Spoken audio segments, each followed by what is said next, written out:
dédié à l'atelier Play les Secs que l'administration nous a très gentiment proposé d'organiser. Il s'agit de joutes oratoires sur le format typique qu'on organise aussi à l'ESSEC de façon assez régulière, une fois par mois. Je me permets de remercier mon sponsor que j'ai discrètement noté derrière moi. Je pense que je n'ai pas besoin d'expliciter. PricewaterhouseCoopers, merci. Et sans plus attendre, je vous présente nos deux valeureux avocats qui ont accepté ce soir d'être les jurys, donc Maître 6 et Maître Romieux. Romieux, pardon. Je vous remercie. Ils ont accepté au pied levé de faire partie du jury ce soir, donc c'est très aimable à eux. Et sans plus attendre, les deux débats de la soirée. Alors je vais vous présenter les sujets. Le premier débat aura pour sujet « L'élève doit-il dépasser le maître ?» avec comme candidat et plaidant le pour Jean-Baptiste Di Giovanni, ici présent. Et plaidant le contre, Maxime Chory, ici présent. Voilà. Le second débat aura pour thème « L'expérience est-elle le meilleur enseignement ?» avec plaidant le pour Paul Baillet, ici présent. Et plaidant le contre et donc clôturant nos débats, Richard Le Gall. J'espère que vous allez passer une bonne soirée. Nous allons tout de suite et sans plus attendre commencer par le premier débat. L'élève doit-il dépasser le maître? Et pour plaider le pour, j'appelle Jean-Baptiste Di Giovanni. Jean-Baptiste, tu disposes de 5 minutes. Oh là là, c'est vraiment déconseillé. Non, ok. Est-ce que tout le monde m'entend? Merci. Messieurs, ces premières minutes sont pour vous. Selon l'article L131.1 du Code de l'éducation, hérité de la loi du 28 mars 1882, dite loi Ferry, amendée par l'ordonnance du 6 janvier 1959, signée par le président de la République Charles de Gaulle, et non pas signée par l'aéroport, parce que ça n'aurait aucun sens. L'aéroport n'a été construit que 15 ans plus tard. L'instruction est obligatoire pour les enfants des deux sexes, françaises et étrangers. Oui, moi non plus, je ne savais pas que j'étais de sexe français. Entre 6 ans et 16 ans. Or, toutes les revues médicales sont très claires. Si à 6 ans, l'enfant, l'élève, ne dépasse pas le maître, il faut s'inquiéter et envisager les hormones de croissance. Sur un plan scolaire, toujours, je peux comprendre que pour certains parmi vous, l'élève ne puisse pas dépasser le maître. Il est vrai, nous sommes nombreux à avoir été éduqués dans un culte du maître. Il incarne la sagesse, la connaissance et finalement une certaine forme de perfection. La société a placé le maître sur un piédestal, l'école l'a mis sur une estrade. Ce sentiment est d'ailleurs renforcé par quelques habitudes locales. Nous nous souvenons tous de cette étude sociologique publiée en 2000 qui a révélé au monde entier, page 227, que lorsque leur directrice apparut, les élèves français se levèrent d'un bond, déclenchant quelques éclats de rire dans les rangs de Poudlard. Ils n'en ressentaient aucune gêne et ne se rassirent qu'après leur directrice. Donc oui, croyez-moi quand je vous dis que je comprends votre position. À votre âge, vous êtes aussi un petit peu rassis, et il est peut-être difficile pour vous de remettre en question ce formatage institutionnel. Une forme de syndrome de Stockholm, en quelque sorte. Cela dit, je n'ai rien contre les vieux formatés. La preuve, j'ai d'ailleurs moi-même des très bons amis vieux. Mais n'ayez crainte. Ensemble, nous allons cheminer et prendre conscience que oui, l'élève doit dépasser le maître. Premièrement, j'ai évoqué l'estrade du maître. Mais n'avez-vous rien remarqué? L'étudiant, c'est-à-dire l'élève dans sa forme terminale, enfin post-terminale, plutôt études supérieures, a carrément le droit à des gradins quand il entre dans l'amphithéâtre, au lieu, s'il en est, de la transmission du savoir. Pourquoi, me diriez-vous? Eh bien déjà, je vous prierai de lever la main quand vous prenez la parole. Ensuite, je vous dirais que les gradins répondent à un double besoin, tant symbolique que physiologique. Symbolique, d'abord. Parce qu'en positionnant l'élève plus haut que le maître, on l'invite à accepter l'idée de le dépasser. Physiologique, ensuite, car le gradin permet d'acclimater l'élève à supporter l'altitude qu'il aura quand il montera à son tour sur l'estrade. Car l'élève d'aujourd'hui est le maître de demain. C'est une très belle phrase. Ce qui implique d'ailleurs quelque chose de très important. Si l'élève est appelé à devenir le maître, alors dépasser le maître, c'est se dépasser soi-même. Jimmy Vico l'a d'ailleurs parfaitement compris quand, le 4 juillet dernier, lors du meeting à Reva, il a battu son record personnel sur 100 mètres avec un temps de 9 secondes 86. Ce faisant, l'élève Vico a réduit en purée l'ancien record de France, dépassant ainsi Christophe Lemaître.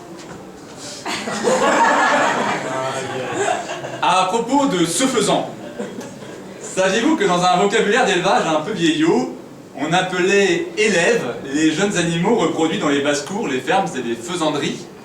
Eh bien, tous les faisans seront d'accord avec moi. L'élève doit dépasser le maître. Je dirais même plus, si l'élève veut survivre, il a tout intérêt à non seulement le dépasser, mais encore à le distancer. Surtout si le maître est en train d'armer un fusil de chasse à l'épaule.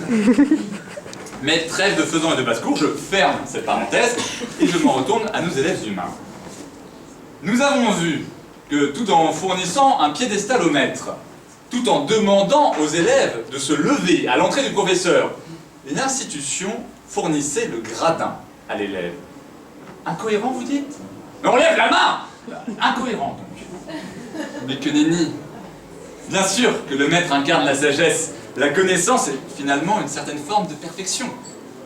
Mais le savoir n'est pas un bien matériel qui, partagé, prive celui qui l'offre. L'économie de la connaissance est une économie à valeur profondément positive et même multiplicatrice quand elle donne l'occasion à un maître d'enseigner à plusieurs élèves à la fois. Et si l'élève doit dépasser le maître, c'est bien parce que le maître est digne d'un respect autrement plus grand que de voir son élève se mettre debout quand il arrive. Si l'élève dépasse le maître, c'est parce que le maître est bon. Car le rôle du maître n'est pas de transmettre une somme finie de connaissances, mais bien de propulser l'élève sur le chemin infini du savoir, pour que non seulement l'élève puisse le rattraper, mais encore avec une inertie supérieure à celle dont il avait bénéficié lui-même, pour que l'élève puisse avancer encore un peu plus loin que son maître. La connaissance est une route infinie que l'humanité parcourt. Ne pas dépasser le maître, c'est faire demi-tour, et c'est réduire ce que tous ensemble nous connaissons.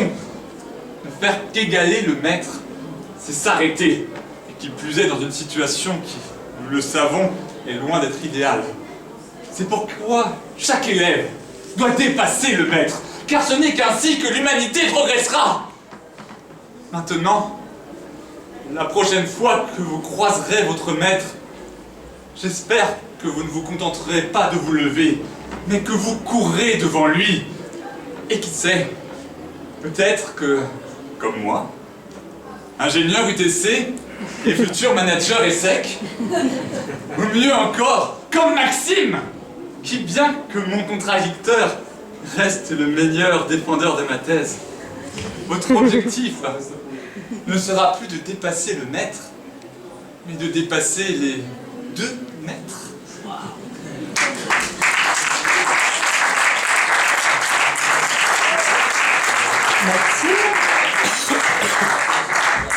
Maxime, en réponse à Jean-Baptiste, tu disposes toi aussi de 5 minutes. 2 mètres 7, c'est bon, c'est fait pour répondre à la question. Alors, mesdames et messieurs, vous m'excuserez d'avance, je l'espère, pour la médiocrité relative de mon discours.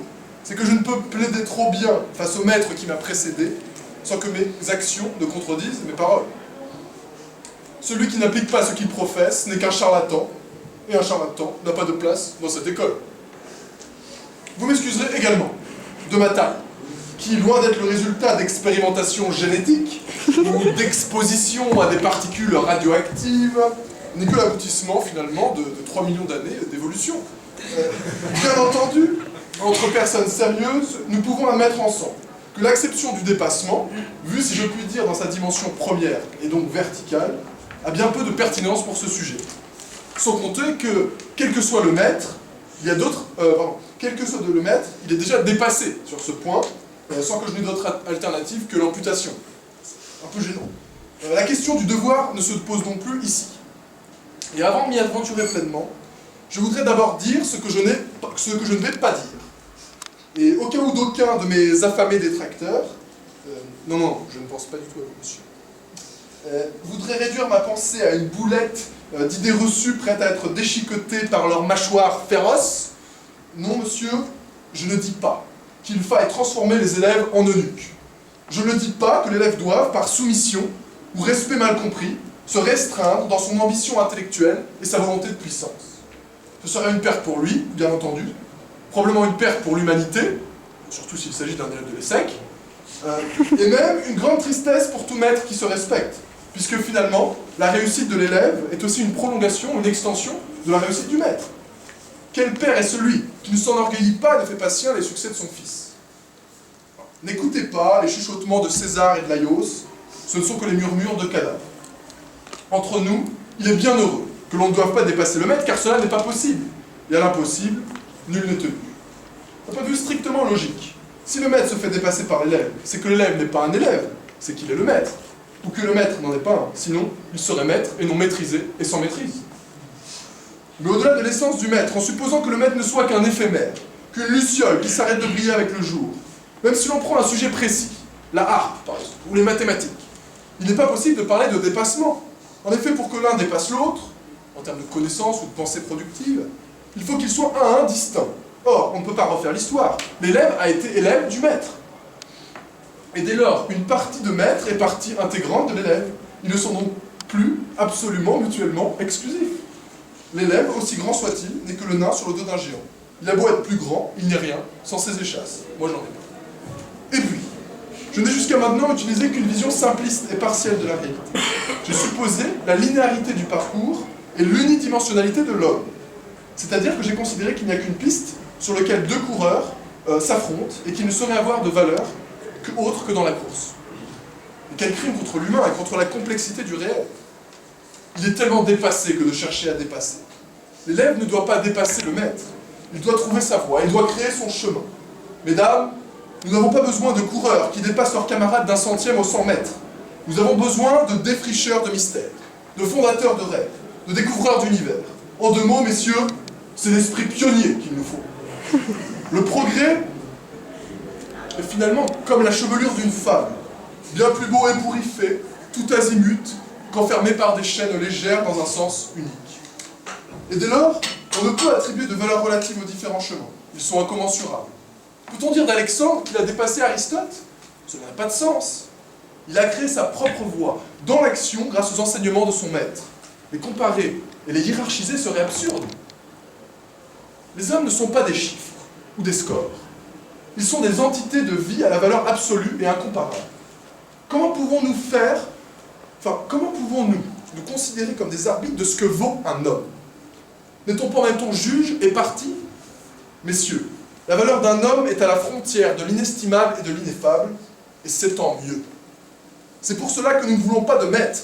Il n'y a que les esclaves qui ont des maîtres, et que les insensés qui veulent des esclaves. La domination, la possession, l'assujettissement, c'est tout ce que nous rejetons. Et vous allez demander, la voix tremblante, mais que voulez-vous donc? Et nous vous répondrons, le regard fier, le front haut, et avec cet air déterminé et farouche qui nous sied si bien, nous voulons des mentors. Qu'est-ce qu'un mentor? C'est un guide, un conseiller, un homme ou une femme qui partage sa sagesse et son expérience de vie avec ses cadets. Vous le voyez bien, il est finalement plus proche de la maîtresse que du maître.